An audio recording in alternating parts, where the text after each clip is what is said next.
Hi folks, I am Alan Watt and this is Cutting Through the Matrix. We're constantly living through agendas. And when you see the size of the population of the world, if you have even, say, 100 million people in high-level positions of managing us all, it's not difficult to make anything happen or to make anything perceived to be the way they tell you it is. It's all perception management, isn't it? And if they keep you running and being afraid and terrified all the time, most folks shut down, or they will not perceive what's in front of them and why things are happening. That's what terror is for, is to make you to comply and to be so afraid. They can change everything one step at a time, but very quickly, because you're stampeding, you see. You have no grounding in reality left in you. It's intentional. But the hype of the COVID thing, just the clips I've seen on the net that came from television, from mainstream news and so on, it's just over-the-top hype. The way that they're speaking is like actors or something, with using the voices they would use in a terror movie. Hype, hype, hype, to exacerbate, comply is the message, really. If you want to live, comply, comply, and that's how it's done, isn't it? So everything's a big psychodrama. 9/11 was a psychodrama. You can argue forever what was behind it, but the fact is that what they saw on television was a psychodrama. Repetitive psychic driving. Here's the planes, buildings, boom, boom, boom, over and over and over for days. Until I'm sure most folk were seeing it in their sleep. That was intentional psychic driving, they call it. MKUltra type experience.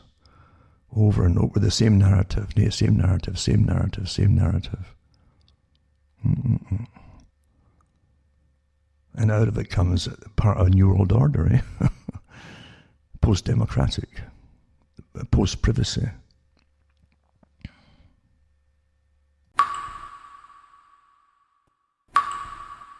Here is what George Orwell received after sending the book out to his mentor, in a sense, someone he admired, Huxley. This is what Huxley said. He said that it was 1949, after Orwell's book came out, and Aldous Huxley sent a letter back. So anyway, it says here that, "Dear Mr. Orwell, it's very kind of you to tell your publisher to send me a copy of your book. It arrived as I was in the midst of a piece of work that required much reading and consulting on references. And since poor sight makes it necessary for me to ration my reading, I had to wait a long time." He goes on to say, "Agreeing with all that the critics have written of it, I need not tell you yet once more how fine, how profoundly important the book is. May I speak instead of the thing with which the book deals, which is the ultimate revolution. This is so important, the ultimate revolution. The first hints of a philosophy of the ultimate revolution, the revolution which lies beyond politics." See, here you go, beyond politics. Because all the leaders of all parties, as Quigley said, belong to the same group and had for over 60 years in the 1960s. So you wait at the 1800s. Anyway, beyond politics and economics, and which aims at total subversion of the individual psychology and physiology, are to be found in the Marquis de Sade. So awfully important, this stuff. Who regarded himself as the continuator, the consummator of Robespierre and Babeuf. The philosophy of the ruling minority in 1984. So he's comparing his book with 1984. Is a sadism which has been carried to its logical conclusion by going beyond sex, understand this, and denying it, where in actual fact the policy of the boot on the face can go on indefinitely seems doubtful. Now, don't forget that Orwell was comparing Britain and the West at that time to the Soviet Union, where they had all this stuff in effect. They put into 1984. So Huxley goes on to basically contrast the differences in how he saw the world. And don't forget that Huxley belonged to the scientific elite. who understood psychology and psychiatry and behaviorism and what we call neuroscience, and did all the studies of the ages at their fingertips, always adding to it right to the present, of course. But he says here, my own belief is that the ruling oligarchy will find less arduous and wasteful ways of governing and of satisfying its lust for power. So there's no problem talking about its lust for power. Just forget all this democracy stuff, and we're here to help you. And for sustainability and saving the planet, I'm talking here, right? To save the planet, we've got to take all your rights away from you and manage you to save us all. That's just the present con, folks, to make it all happen. Anyway, it says lust for power, and these ways will resemble those which I described in Brave New World. I have had occasion recently to look into the history of animal magnetism and hypnotism, and I've been greatly struck by the way in which for 150 years the world has refused to take serious cognizance of the discoveries of Mesmer, Braid, Esdale, and the rest. Now, remember, this is written in the 1940s. And in the 50s and the 60s, they went way beyond anything with the Esalen Institute and different institutes they set up. Now you can make folk do anything you want them to do, even eat bugs on television, or lie in coffins of fecal matter, for that matter. And they'll fight each other to do it, to win something. Who would have thought, eh? So let's go back to what he's saying here. Partly because of the prevailing materialism, and partly because of prevailing respectability, 19th century philosophers and men of science were not willing to investigate the odder facts of psychology for practical men such as politicians, soldiers, and policemen to apply in the field of government. Thanks to the voluntary ignorance of our fathers, the advent of the ultimate revolution was delayed for 5 or 6 generations. The advent of the ultimate revolution was delayed for 5 or 6 generations. Another lucky accident was Freud's inability to hypnotize successfully and his consequent disparagement of hypnotism. This delayed the general application of hypnotism to psychiatry for at least 40 years. But now, listen, psychoanalysis being combined with hypnosis, and hypnosis has been made easy and indefinitely extendable through the use of barbiturates, you're talking about drugs now, which induce a hypnoid and suggestible state in even the most recalcitrant subjects. Now, that was heavily used through the 50s and 60s and 70s, even with MKUltra, which didn't stop when they said it stopped either, and didn't start when they claimed it started. It was much earlier than that too. They were using all kinds of hallucinogenic drugs and so on. And it says, within the next generation, I believe that the world's rulers will discover that infant conditioning,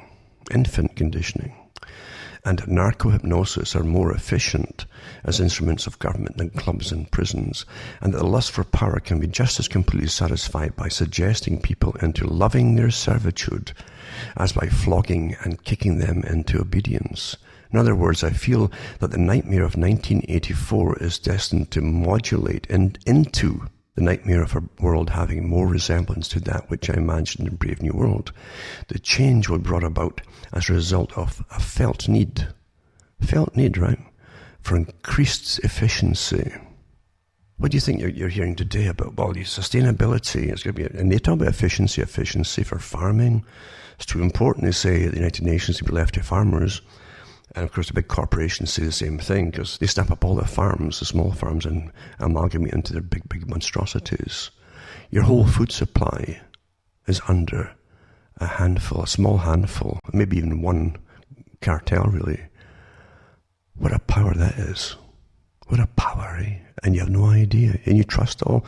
That's all that holds us together is trust, isn't it?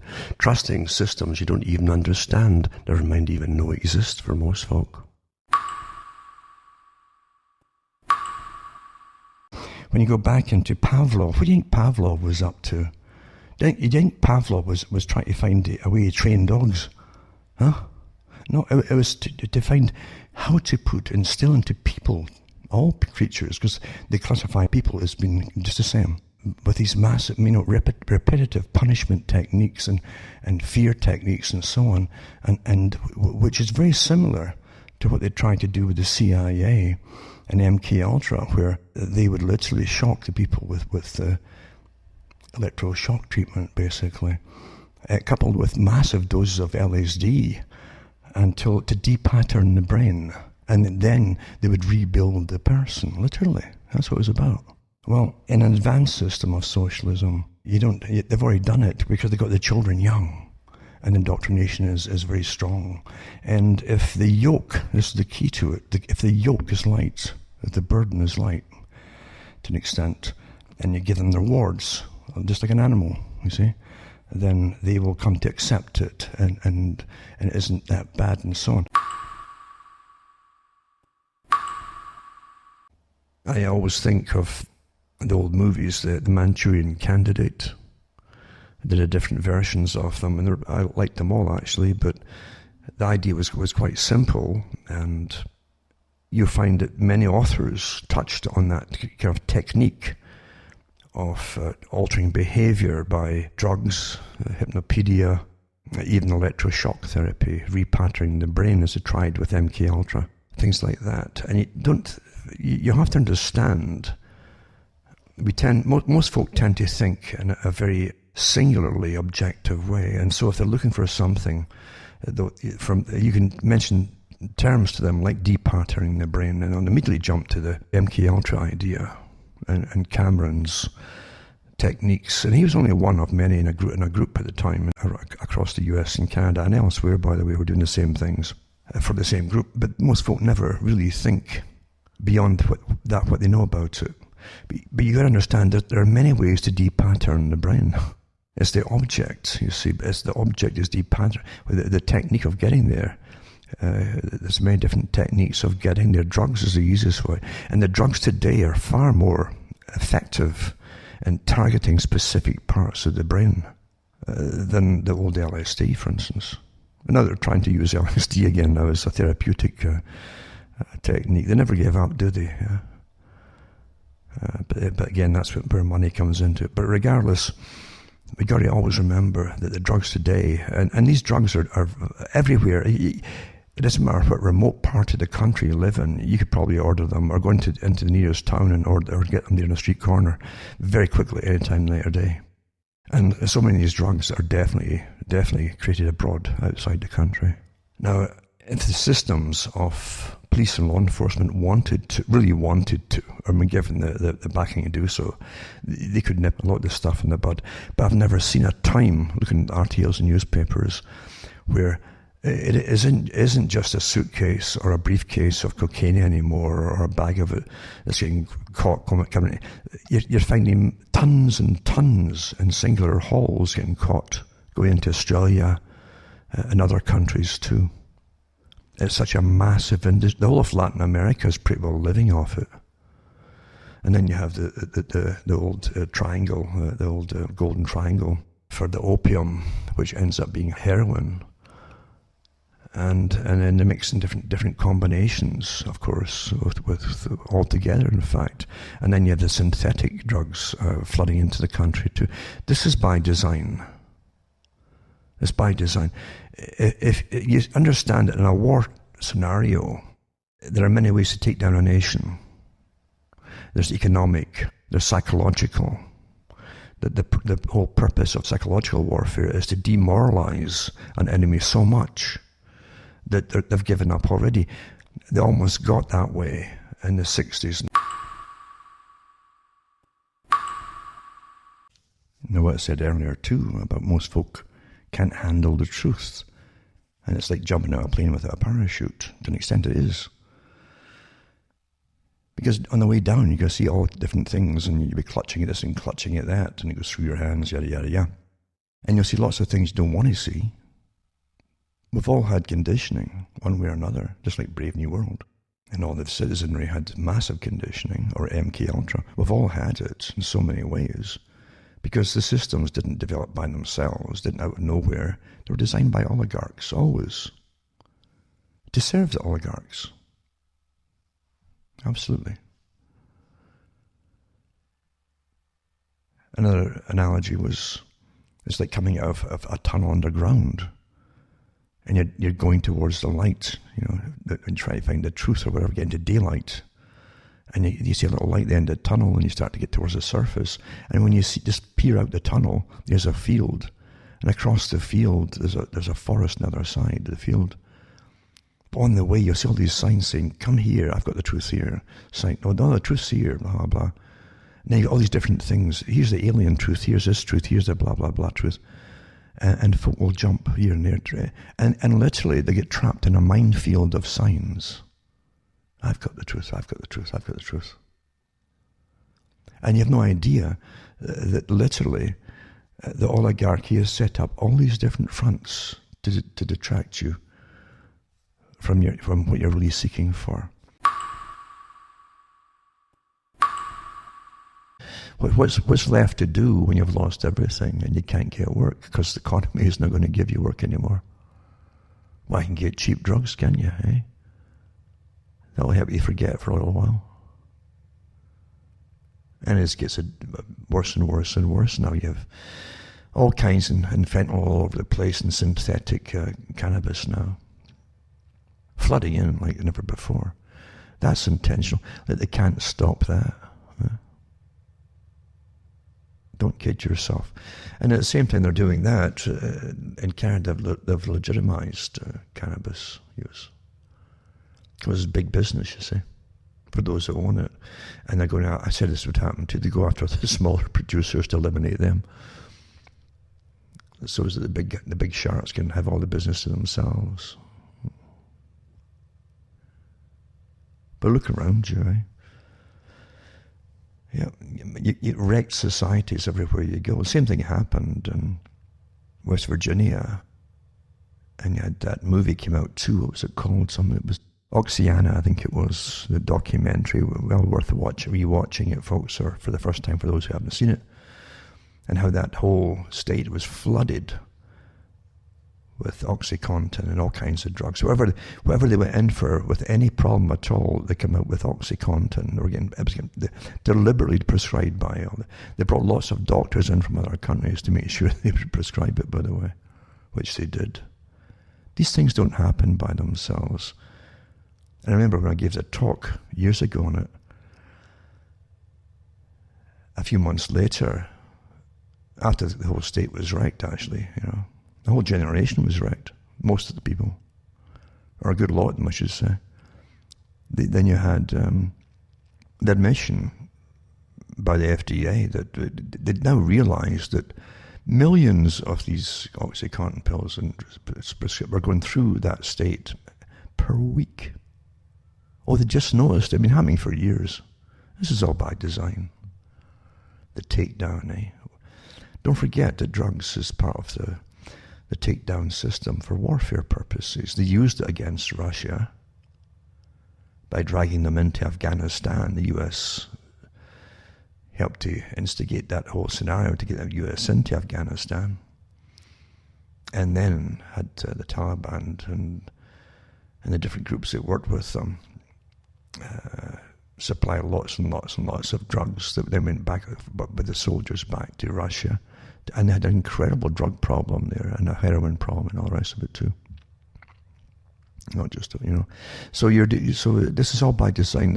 And again, your own Western rulers, some of the politicians that existed there were part of the opium warlords that flooded China with opium bales till they gave in.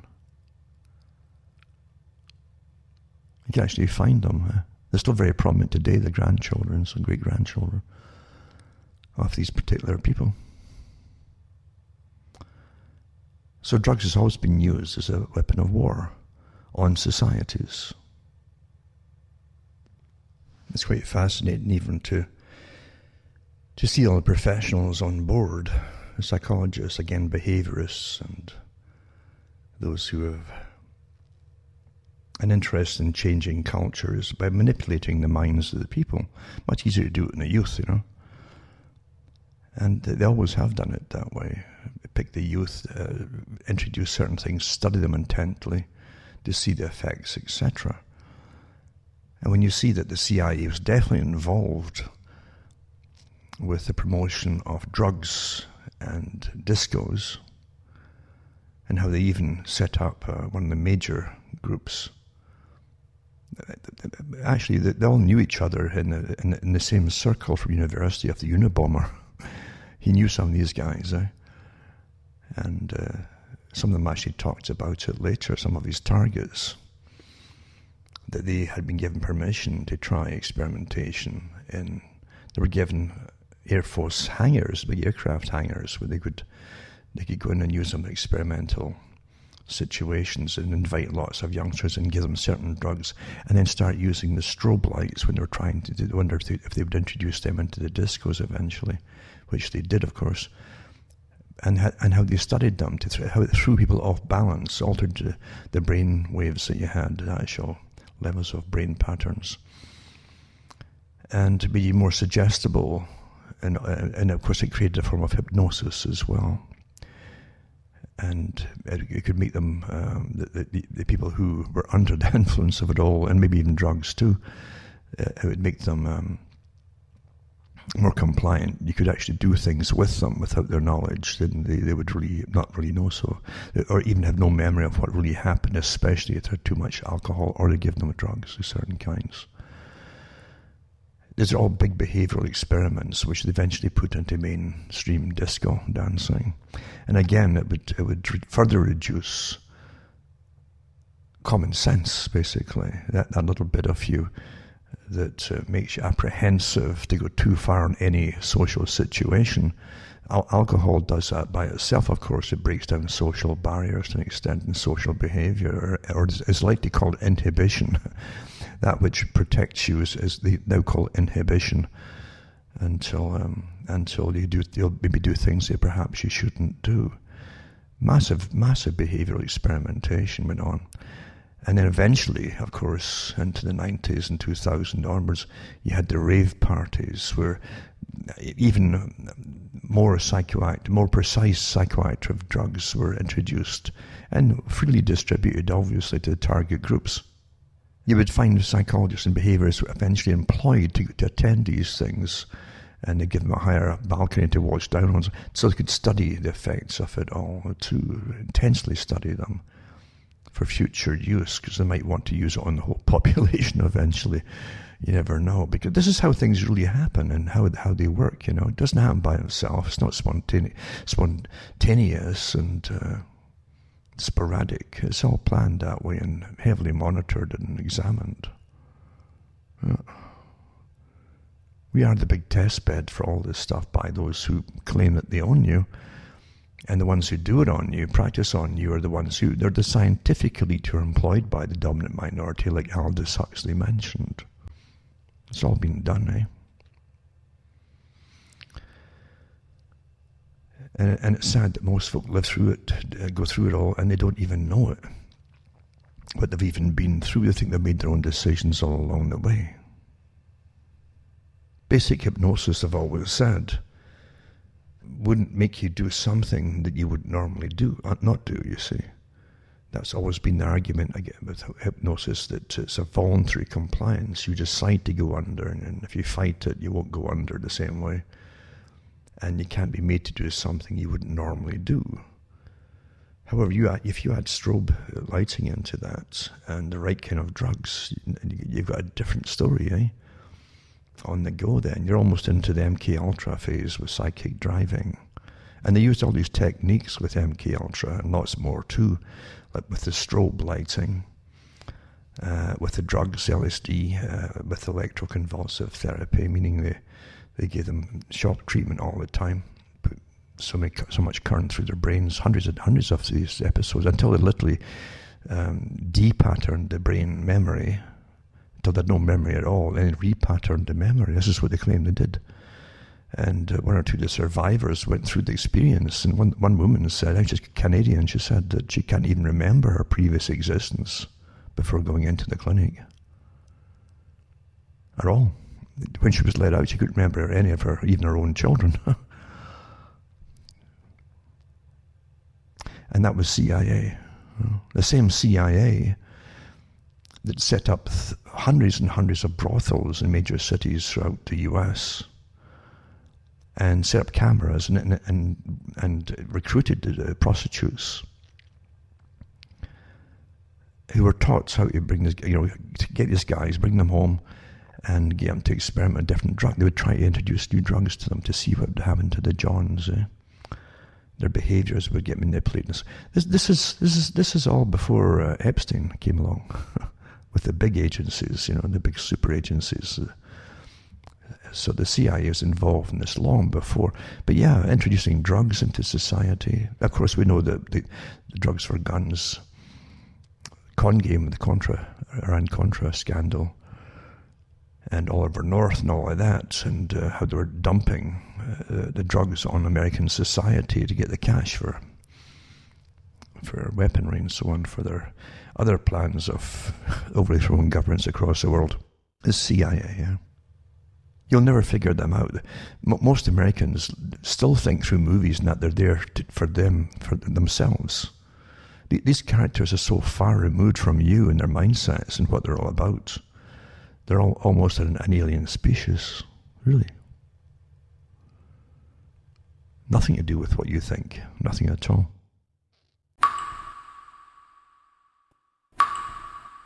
Those who want to buy the books and discs I have at cuttingthroughmatrix.com, look up the website, take notes of all the official sites I have there, and you can get the books and discs there. And you can also donate. It tells you where to donate to as well, how you do it. From myself, Alan Watt, it's good night. May your God or your gods go with you.